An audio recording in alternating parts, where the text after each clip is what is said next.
I can tell you with complete certainty that love isn't going to be enough to save your relationship. Intimacy requires so much more than "I love you." There are countless relationships out there with partners who say they love each other, and yet the way one or both of them is intentionally or unintentionally showing up will only lead to the death of that relationship. Saying "I love you" isn't enough. Love isn't simply a feeling.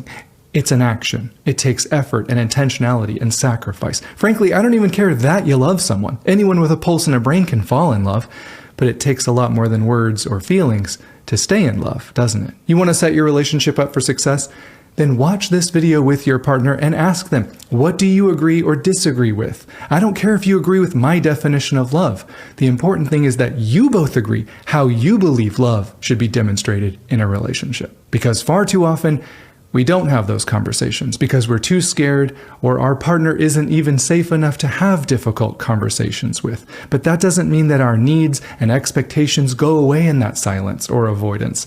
We still become resentful and distant and hurt when they don't show up for us in the way we're showing up for them, right? And that makes sense. I would be frustrated too. I'm a firm believer that relationships only work when two people are putting in the work. So that begs the question, what is the work? That's what this video is about. The work is humility. Love is humble. That means I don't think I'm better than anyone else. Love is empathetic. Remember, this is someone you say you love. Let's act like it. Seek to understand their feelings. A correct understanding of feelings isn't going to push you farther apart. It's going to bring you closer together and strengthen your bond because they will consider you someone that they can turn to when they're hurt, and that's what you want. The work is sacrifice and selflessness. What is love if it's not sacrificing for those we care about, right? Love is about protecting this relationship. And there's a lot of men that understand provide and protect. And yes, that's very loving of you, but we miss the mark when we don't finish the task. Providing and protecting doesn't just mean a paycheck and ammo in the house. You are much more valuable than that.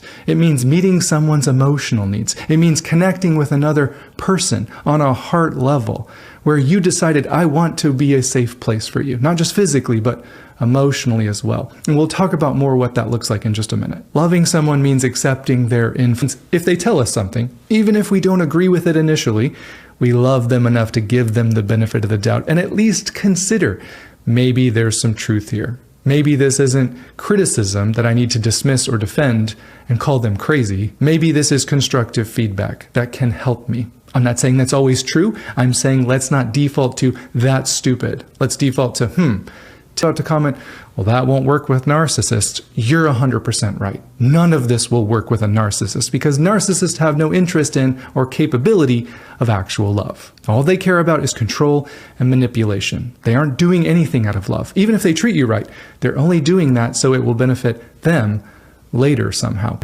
And in a loving romantic relationship, you're meant to be equals.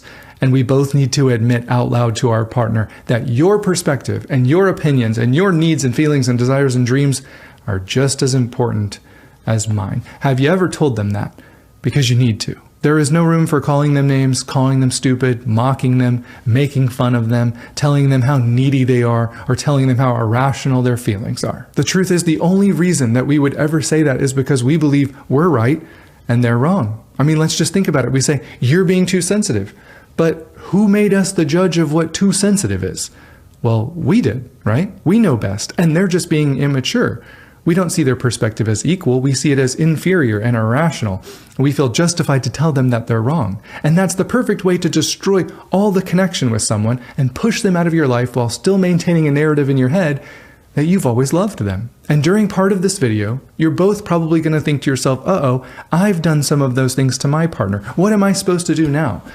You apologize. Love apologizes. Love takes accountability and responsibility. Love gets curious about how your behavior has impacted them. And then you say, I'm so sorry. How can I repair this? None of this has anything to do with perfection. Love isn't about perfection. It's about direction. We all mess up. We all make mistakes. We all have areas where we need to mature in. The difference is mature people take accountability for messing up, and they care about and acknowledge and validate the impact their actions had on their partner. Immature people avoid the subject altogether or blame someone else, including you, for their own hurtful behaviors. Which one do you think love requires of us? If you forget everything else from this video, just remember this. Love considers. I can solve all your relationship problems with one concept.